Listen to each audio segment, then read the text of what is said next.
In today's khutbah, inshaAllah ta'ala, I'd like to share with you just two parts of a profound dua, a powerful dua made by Musa alayhi salam.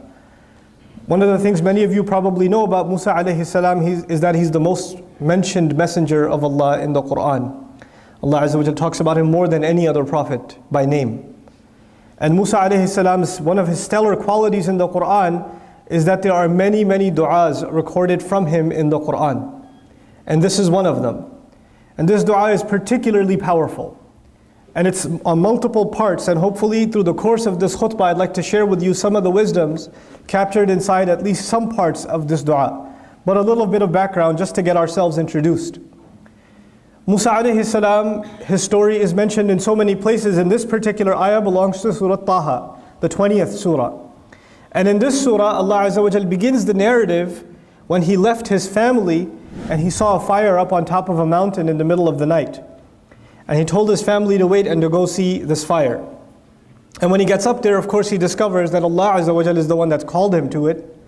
And Allah introduces himself to him, and he's terrified because he's up on top of a mountain in the middle of the night.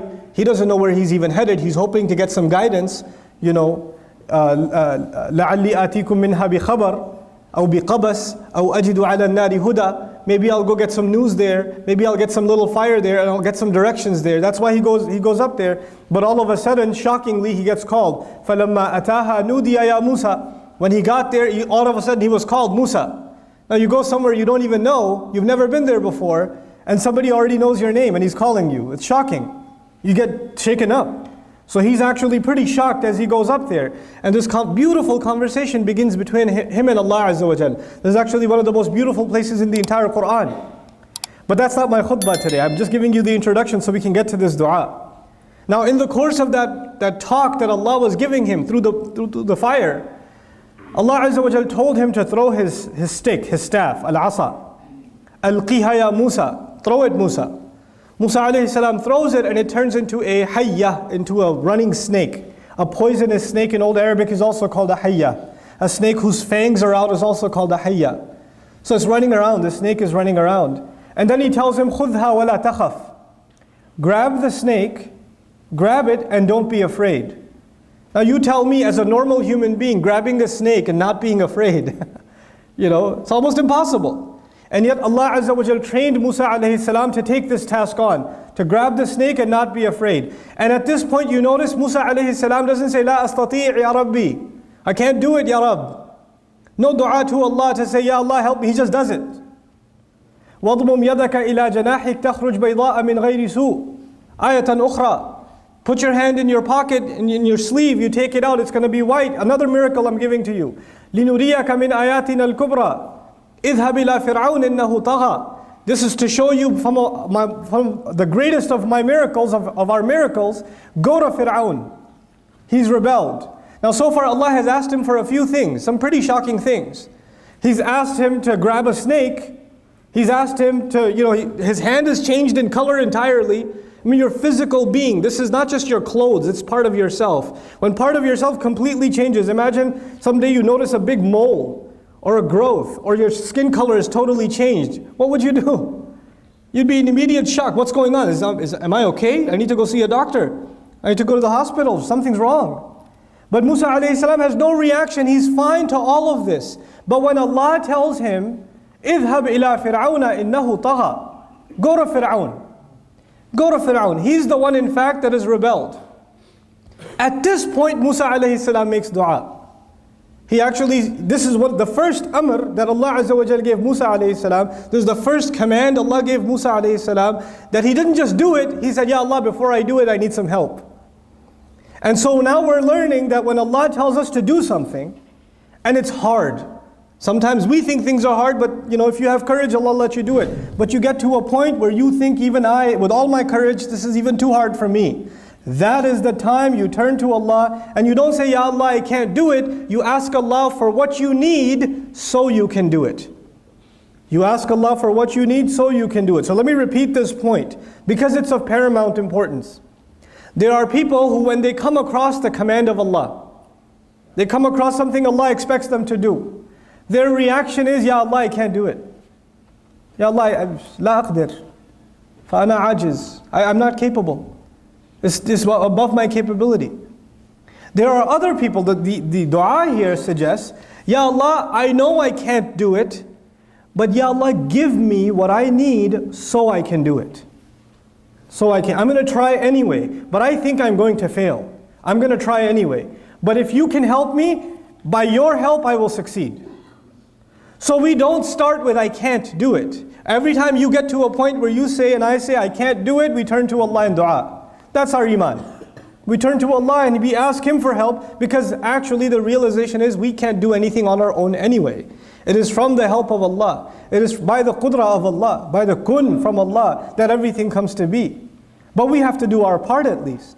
So now what does he ask? It's incredible. He's going to go to Fir'aun and go talk to him. He could have asked for a lot of things. Now imagine what he has to do. I want you to understand what he has to do. He is a fugitive, alayhi salam. He killed someone by accident and ran away from Egypt. So the moment he goes back, the first people he has to deal with is the military and the police. Because they've been looking for him. They've had a warrant out for his arrest. He's wanted for murder. He's not welcome back in the city. He can't just walk in. And he's not just somebody who people won't recognize. He lived the life of a prince. He lived in the castle. Everybody knows his face. So he walks in. People go, is that Musa? And word will spread immediately. And when word spreads, obviously the police will find out. And when they find out, their instructions among them are not to arrest him. إِنَّ الْمَلَأَ يَأْتَمِرُونَ بِكَ لِيَقْتُلُوكَ. The chiefs, the police chiefs had already made a plan that as soon as they see him, they're not going to arrest him, they will kill him. So imagine the police aren't looking to arrest the criminal, the police are told shoot to kill. The kill order's been given. Now Allah is telling him, don't go to Egypt. Going to Egypt may be even easy. Maybe you can hide and get into Egypt. And not even go back to, see your mother or go somewhere to see your brother. Go to who? Fir'aun. Idhab ila Fir'aun. Where's Fir'aun? He's sitting outside at the train station somewhere? Fir'aun is up in the castle, in the most secure building in all of Egypt. So he can't hide. He has to go directly all the way to the doors of that White House back in the day. And he has to knock on the doors of security. And he has to say, I have an appointment with Fir'aun. And all of these police officers and all the security guard, what are their instructions? Kill him immediately. Kill him immediately. So I would expect that he would turn to Allah and say, Ya Rab, you want me to go talk to Fir'aun? Can you deal with his army? Can you put them all to sleep so I can go talk to him? Or can you pull him out of Egypt so I can talk with him over here? It might be safer for me. Or can you just magically fly me over there and I'll just end up in the castle and I can talk to him and my problem is solved. You want me to speak to him? I'll speak to him that way. Because I won't even get to him. How am I even going to get to him? But he asks for none of this. He asks for none of this. Actually, in this dua, what he asks for is remarkable. He says, أَوَّلًا رَبِّ اشْرَحْ لِي صَدْرِي. Ya Allah, my master, expand my chest. When he thinks about going to Fir'aun, all of these thoughts are going in his mind and he's becoming nervous, he's becoming scared, he's becoming worried. Am I going to be able to do this? Am I going to get killed? Ya Allah, the first thing I need to do to fulfill your command is I need to calm down. And sometimes when I get nervous and I get scared or I get, I get full of emotion, overwhelmed, depressed even, then sometimes we can't even control our own emotions. Allah is telling us in this ayah that even the best of us, sometimes we don't even have control over our own emotions. Allah has to give sharh al-sadr. Allah will calm the heart down. Ya Allah, before I do what you want me to do, I have to be calm in my heart. Rabbi shrah li sadri. Subhanallah. The first thing you need is itminanul qalb. And this heart, later on you will learn, because when he is with his brother Harun alayhi salam, when both of them are together, they even say, how am I going to keep my chest calm? How am I supposed to not get nervous? When the police sees me, when everybody else sees me, when people call names, when they point at me, how am I supposed to not worry about any of that? They even mention together, كَيْ نُسَبِّحَكَ كَثِيرًا وَنَذْكُرَكَ كَثِيرًا إِنَّكَ كُنْتَ بِنَا بَصِيرًا. It's coming later in the same surah. So we can do a lot of dhikr of you, tasbih of you, and mention you a lot because you've been keeping an eye on us all along. In other words, you've been keeping an eye on me since my birth. I should have died the day I was born. because the soldiers were looking to kill him. And he could have died when his mother threw him in the basket. You know, ألقيه في التابوت, ألقيه في التابوت, to throw him in the basket. You know, just throwing a baby can kill him, can't it? Then to throw the baby into the river, the basket could flip over, he could have died there too. Then فَلْيُلْقِهِ الْيَمُّ بِالسَّاحِلِ, the basket will hit the ocean, hit the shore. When the basket hits the shore, he could get killed again. Then he goes inside, and when the soldiers see him, they could kill him right on sight. Then he's almost dehydrating, the baby's not drinking any milk. He could have died then too. There are like 10 times he could have died from the time from back then. So he says, Ya Rabb, you've been keeping me alive all this time. I know you'll keep me alive, but I need to remember that. Sometimes it's easy to say it, it's hard to remember it. So he says along with his brother, كَيْ نُسَبِّحَكَ كَثِيرًا وَنَذْكُرَكَ كَثِيرًا إِنَّكَ كُنْتَ بِنَا بَصِيرًا. You've been keeping an eye on me all along. Ya Allah, how will you let me go now? So now what gives us calmness of the heart? What gives us calmness of the heart when we have a difficult task in front of us is a lot of dhikr of Allah, that Allah is watching. Inna Allaha ma'ana, Inna Allaha basir. Allah is seeing what's happening. Allah knows what I'm going through. Allah is here. Allah subhanahu wa ta'ala, His presence and His knowledge is here. He's in complete view of my circumstance. I cannot lose sight of that. And this dua is teaching us, if a Rasul of Allah, Musa alayhi salam, is saying, وَنَذْكُرَكَ كَثِيرًا, we have to mention you a lot, then where does that leave us? You know? When we have to fulfill a task for the sake of Allah, we have to remember Allah a lot, and He gives us courage. Now, courage alone is not enough. It's the first step though. You have to be calm and you have to have courage. And you have to have inshirah al-sadr. The other implication of this that I want to mention, just of Rabbi shrah li sadri, is when you go, and Musa alayhi salam, we know when he sees injustice, he gets angry. It angers him. And he takes matters in his own hand, like he did with the 2 girls and the sheep.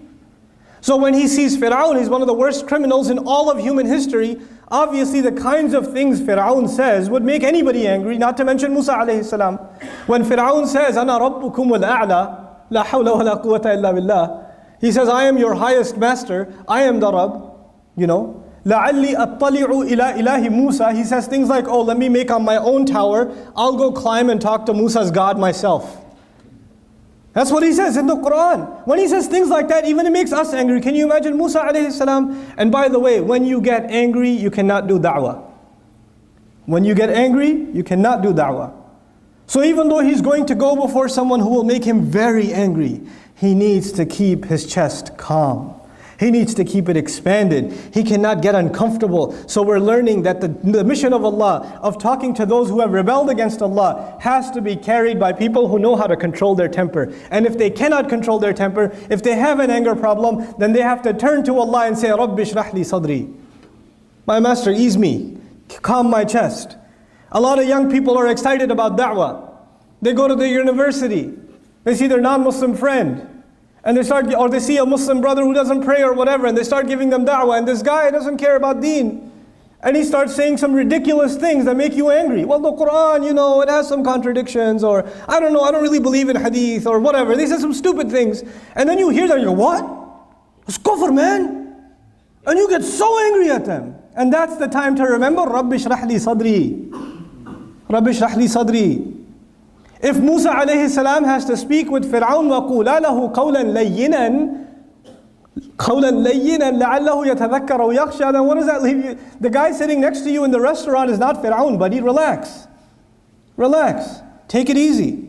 People can say obnoxious things. This guy used to say he's God himself. And Allah said, be nice to him too. Be nice to him also. So we need to learn to calm down a little bit. This is the meaning of this dua. What's the point of these du'as if we don't reflect on them? And we don't understand what Allah Azza wa Jalla is saying. قَالَ رَبِّ اشْرَحْ لِي صَدْرِي. Ya Allah, keep my chest calm. I need to have confidence and I need to have calmness. Also, sharh al-sadr, another meaning of that is there's discomfort, there's fear, there's depression, there's anxiety. In emotions, there are a range of negative emotions. There's a range of negative emotions. And what are the positive emotions? Calmness, relaxation, happiness, confidence. Right? These are positive emotions. When somebody, in Old Arabic, when somebody experiences positive emotions, then they are said to have inshirah al-sadr, then their chest is open. And when someone is uncomfortable emotionally, they're stressed out, they're depressed, they're scared, they're angry, then that is called sadrun dayyiq. That's a tight chest, you know? Or haraj fi sadrihi. Lahu harajun fi sadrihi. He's got haraj in his, he's got tightness or discomfort or uncomfortable feelings in his chest. And so Musa alayhi salam is saying, Ya Allah, this is a pretty tough job. There are times where I'll be afraid. There are times where I'll be angry. There are times where I might even get depressed because I see no results. These guys not changing. I might go through a score of negative emotions. And Ya Allah, you need to give me something that will keep me emotionally stable and positive. The da'i, the one who goes on the mission of Allah, the one who calls others to Allah, has to remain positive. Depressed people, scared people, nervous people, and angry people can't carry Allah's job. That's a big job. You have to have people that are happy, that are calm, that exude positivity. When people are around them, they become positive. They want to be around them and not run away from them. That's the kind of people du'at have to be. Now about the mission itself very quickly. He says, Rabbi shrah li sadri, and then he says, wa yassir li amri. And Ya Allah, you make my mission easy for me. You make my mission easy for me. You're the one who gave me this mission. But as skilled as Musa alayhi salam is, and Allah's choice is perfect. When Allah chose Musa alayhi salam to take on Fir'aun and to challenge him, there's no better qualified candidate on the face of the earth at the time than Musa alayhi salam. So Allah knows what He's doing. He's right for the job. And now we're learning, even if you're the most qualified to do a job, your qualifications, as good as they are never enough. Allah has to make ease on His end. Allah will make ease on His end. And these two things have to come together. Musa alayhi salam has to make his effort. But his effort alone will not give victory. It will come when Allah makes the task easy. You see, there are two sides of this that I'd like to explain as simply as I can. For myself and for all of you to remember, inshaAllah ta'ala. It's a concept of our book. It's a concept that our messenger taught alayhi salatu wasalam in many different ways. And this is just one example of them. There are some people who believe that they can accomplish anything. They can accomplish anything.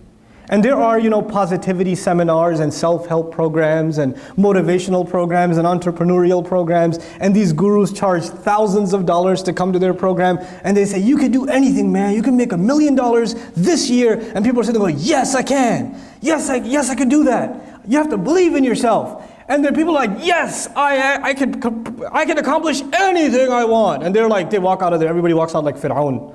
Like, I can do anything. I believe in myself, which is actually part of that is a good thing.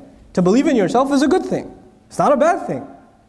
But you know what? If you only believe in yourself, and if you incorrectly believe in yourself, it becomes kibr, becomes arrogance, it becomes a disease of the heart. How do you balance that? How are you supposed to have confidence in yourself and humility at the same time? On the other extreme, you have people who say, Ya Rabb, you do everything, I am nothing, so I can do nothing. Nothing I do means anything because you're the one who controls everything. So this guy doesn't apply for a job, he doesn't go out and get a degree in college, he doesn't pursue an education, he doesn't take care of his family. And when you say, why don't you do anything? Allah will provide. Akhi, I am nothing. What can I do? I'm just a miskeen. There's two extremes. One guy says he can do everything, the other guy says he can do nothing. Our deen teaches us a balance in between. Allah is the one who gave us our capabilities. It is a trust Allah gave you, it is a trust Allah gave me. Your intellect, your physical strength, your talent, your work ethic, your ability to get work done, that ability came as a gift, as an amana, as a trust from Allah. And then, after He gave you this gift, it is a violation, it's kufranun ni'mah, it is being ungrateful that you don't work to your full potential. This is why the Messenger of Allah sallallahu alaihi wasallam said to us, to the believers, that whenever you do something, فَلْيُتْقِنْ, and you should do it to perfection. Allah made you fi ahsani taqweem, in the best possible way. Why should you do anything less? There should never be a college student who's Muslim who accepts mediocre grades. It shouldn't exist. There should never be a Muslim running a business who just kind of does business. He should be the best at his business. There shouldn't be an okay Muslim doctor. He should be the best doctor there possibly could be. There's an amana Allah gave you, Even if you're a taxi driver, you're the best taxi driver in town. Doesn't matter what you do it the best. Nobody does it better than you. That's the attitude of a Muslim. But What balances that attitude and what keeps it from turning into arrogance is that you constantly remind yourself, on the one hand, my ability is not mine. Allah is the one who gave me this ability. وَاصْطَنَعْتُكَ لِنَفْسِي, Musa is told, I crafted you for myself. I made you the way you are. All of your abilities are actually given by me. So you remind yourself of that. And then whenever you think of a task, a mission, and we think to ourselves, yeah, that's easy, man. I've done it 100 times. I could do this. You know, kids that are good at math, you give them a math problem, they say, easy. Psh, nothing. You know, you tell some kid, you know, I need you to do this work or that work. Yeah, I've done this. I got this, man. It's easy for me. Actually, even when it's easy for you, as a matter of iman, to remind ourselves that it's not easy for you because you're awesome. It's easy for you because Allah made it easy for you. And you know what happens to people? This is the last thing I'm sharing with you, inshallah ta'ala. There are people who Allah makes many things easy for them. Please listen to this carefully. Allah makes many things easy for them. For some of you, Allah made money easy for you. It's just easy for you. For some of you, confidence is easy. It's no big deal. Other people get nervous, you don't get nervous. For some students of mine, studies are easy. Like I teach Arabic. Some of my students, wallahi, I could tell Allah made Arabic easy for this one. And the other one, ما خلق لدراسة العربية. He wasn't made to study Arabic. He's the smartest guy in his field. He will be a PhD in physics. He can't do mudaf and mudaf ilayh. He can't do it. You know? He wasn't made for it. This is tough for him. Not everybody is the same. Now what happens is when people get used to success, Allah makes one thing easy, then He makes the next thing easy, and then makes the next thing easy, and the next thing easy. Is everything always going to be easy? No, sometimes you will fail. There's a student who gets used to getting 100 the first time, the second time, the third time, the fourth time, and the fifth time he gets a 50. All of a sudden. And he's used to what? 100. So he said, oh, forget it. I am worthless. Allah is no longer with me. You know, what's the point now? Because you get used to riding so high that one little failure, one setback, and you're just crushed. You are completely crushed. What's the point? I'm dropping out of school. I don't want to do this anymore. I hate this. You know what? This is when you didn't remind yourself at every single success that success was a combination of two things. Your effort and Allah's help.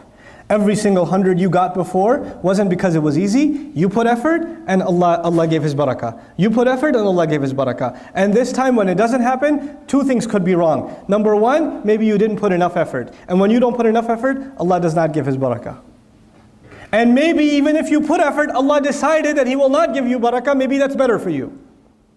One of my best friends in life used to be a Hindu. And he wanted to go to med school. And he was a straight A student. Straight A's his entire life. Perfect scores. Highest scores in the SATs. Applied to med school, he was expecting a full scholarship. He got rejected.